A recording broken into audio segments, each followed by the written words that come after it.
Hello， 大家好，我是 You。如果你有在關心 GTA 6的相關新聞，那你要記得8月27日凌晨3點爬起來看網飛，會有 GTA 6加長版預覽能看哦。沒錯，不是 YouTube， 是網飛。而且更扯的是，如果你爬不起來，早上9點睡醒之後就能免費在 YouTube 上看到一樣的東西，這是什麼神奇的操作？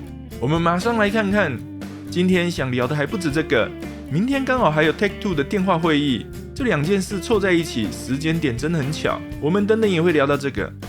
R 星昨天突然無預警在推特拋出這個消息：《俠盜獵車手6》加長版預覽，網飛首映，同步公布的還有一張 GTA 6的新插圖，搭配網飛的 logo 跟上映時間，確切時間就是剛剛講過的8月27日凌晨3點。值得一提的是，這個限時獨佔只有短短6小時，這麼短的獨佔還真是第一次看到。感覺網飛是無論如何都想買下哪怕多短也好的獨佔權，才會出現這麼神奇的操作。乍看之下很不可思議，不過網飛應該覺得就算只有6小時，一定也有足夠的好處吧。大企業的操作，小老百姓不懂。而且這個時間點對東方觀眾來說，睡覺醒來剛好獨佔結束，直接可以在 YouTube 看，這真是貼心啊。其實這消息剛好就在 You 開台後沒多久公布。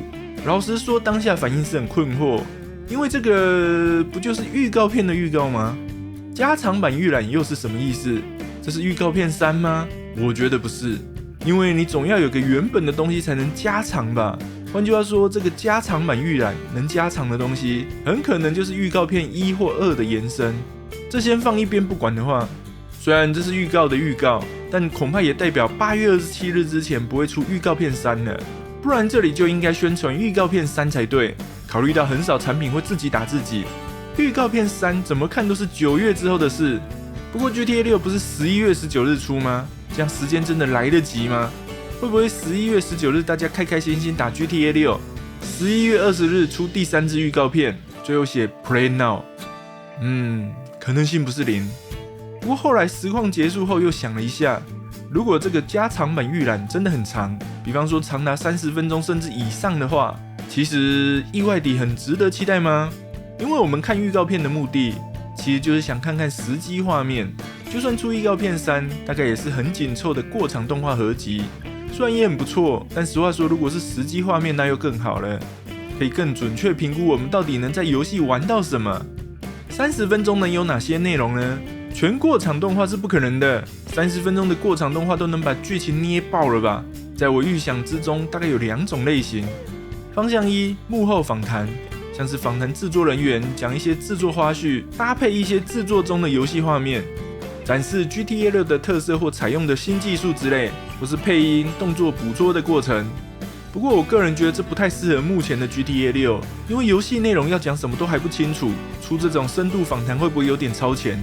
方向2，罪惡都市漫遊，另一種就是從遊戲環境切入，比方說歡迎來到罪惡都市，像旅遊一樣在大街小巷遊蕩，這樣雖然不會碰觸主劇情，但卻可以展現遊戲的氛圍，也能讓玩家看看遊戲畫面長怎樣。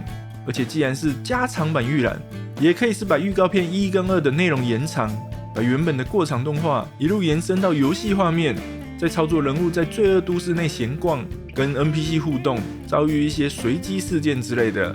這樣想的話，這次的加長版預覽真的還蠻值得期待的。當然，前提是內容能滿足大家的期待。你們覺得哪一種的可能性比較高呢？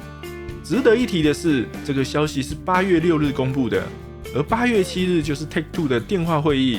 由於這場電話會議很奇怪地選在星期五進行，所以是好是壞很不好說。